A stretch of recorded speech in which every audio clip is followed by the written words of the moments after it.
नमस्कार दोस्तों, आज हम एक बार फिर लेके आए हैं एक बड़ा जबरदस्त कंटेंट। वो क्या मिथ्स हैं जो एंटरप्रेन्योरशिप के आसपास आजकल हैं और उनका तोड़ना बहुत जरूरी है।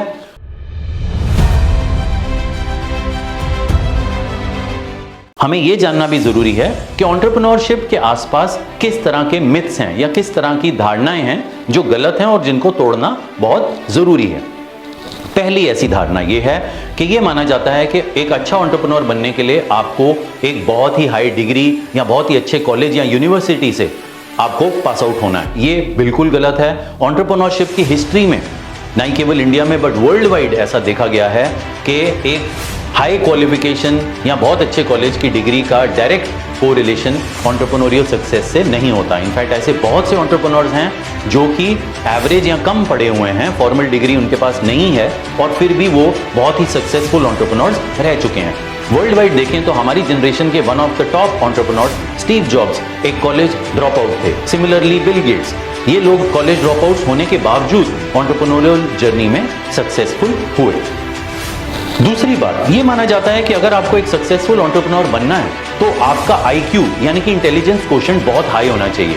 ऐसा भी कोई जरूरी नहीं है और ये मैं इसलिए कहना चाहूंगा क्योंकि बहुत से ऐसे एंटरप्रेन्योर्स होते हैं जो एक नॉर्मल आइडिया को लेके उसके ऊपर उन स्किल्स के साथ काम करके जो हमने इन वीडियोस में बताया है बहुत सक्सेसफुल हो जाते हैं। और अगर आप उनसे जनरली बात करेंगे, उनके बारे में जानेंगे तो आपको नहीं लगेगा कि वो एक्सट्रीमली सक्सेसफुल या एक्सट्रीमली इंटेलिजेंट हैं या उनका IQ बहुत हाई है। इनफैक्ट आज की डेट में एंटरप्रेन्योरियल जर्नी में सक्सेसफुल होने के लिए IQ से ज्यादा जरूरी है EQ, जिसको हम बोलते हैं इमोशनल कोशेंट। ये इमोशनल कोशेंट अगर हाई है तो हम मैन टू मैन नीड्स को बेटर पहचान सकते हैं और ये दोनों तरफ हमारे लिए जरूरी होता है। अपनी कस्टमर की नीड्स को पहचानना भी जरूरी है और अपने सहकर्मी यानी कि सबऑर्डिनेट्स, सीनियर्स, कोलीग्स यानी कि आपकी टीम की नीड्स को भी आपको पहचानना जरूरी है। तो अगर आप एक अच्छे टीम लीडर हैं, एक अच्छी टीम बिल्ड कर सकते हैं तो भी आप एंटरप्रेन्योरियल जर्नी में हाईली सक्सेसफुल हो सकते हैं। तो इसके लिए आपको एक अच्छा इमोशनल कोशेंट होना जरूरी है।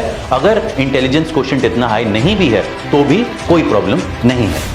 तीसरा, यह माना जाता है कि एक अच्छा एंटरप्रेन्योर बनने के लिए आपको बहुत अर्ली इन लाइफ एंटरप्रेन्योरशिप में चले जाना चाहिए, यानी कि यंग लोग ही अच्छे एंटरप्रेन्योर्स बन सकते हैं। यह धारणा भी बहुत ही गलत धारणा है। हमने देखा है कि अलग अलग फेजेस ऑफ लाइफ में अलग अलग लेवल के एंटरप्रेन्योर्स सक्सेस पाते हैं। तो जहां की एक तरफ रितेश अग्रवाल ओयो रूम्स के फाउंडर हैं जिनको सक्सेस 19 साल की उम्र में मिली, तो वहां दूसरी तरफ KFC के फाउंडर कर्नल सैंडर्स हैं जिनको 71 साल की उम्र में सक्सेस मिली। तो एंटरप्रेन्योरियल जर्नी या एंटरप्रेन्योरशिप में जाने की कोई उम्र नहीं है। जब आपको लगे कि आप में ये क्वालिटीज हैं और आपके पास एक जबरदस्त आइडिया है जिस पे आप दम लगा के काम करने के लिए तैयार हैं, तभी आप एंटरप्रेन्योरियल जर्नी में जा सकते हैं। तो ये कुछ एस्पेक्ट्स हैं। इसके अलावा ये माना जाता है कि आपकी कोई बहुत ज़बरदस्त पर्सनैलिटी, पब्लिक स्पीकिंग स्किल्स या इंग्लिश कम्युनिकेशन होनी चाहिए एंटरप्रेन्योर बनने के लिए। ये भी कंप्लीटली गलत है। इनफैक्ट बहुत से मेंटर्स आज की डेट में ये ओपनली बोलते हैं, जैसे अश्नीर ग्रोवर हैं, वो ओपनली बोलते हैं कि अगर आप में कोई बहुत अच्छी कम्युनिकेशन स्किल नहीं है या आप इंग्लिश इतनी अच्छी नहीं भी बोल सकते तो भी कोई बात नहीं। इनफैक्ट हिंदी मासेस की लैंग्वेज है और बिजनेस की कोई लैंग्वेज नहीं होती है।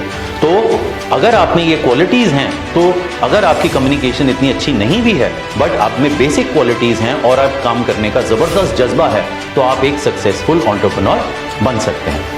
तो दोस्तों, हम उम्मीद और आशा करते हैं कि आज का हमारा ये वीडियो आपको पसंद आया होगा। आपको इससे कुछ ना कुछ प्रेरणा मिलेगी और अगर आपको ये पसंद आए तो इनमें से भले ही एक या दो चीजें जो आपको अच्छी लगें वो उठा के एग्जीक्यूट जरूर करिए और हमारे चैनल को सब्सक्राइब करिए और बेल आइकन दबाइए ताकि हमारे ये वीडियोस आप तक पहुंचते रहें। जय हिंद।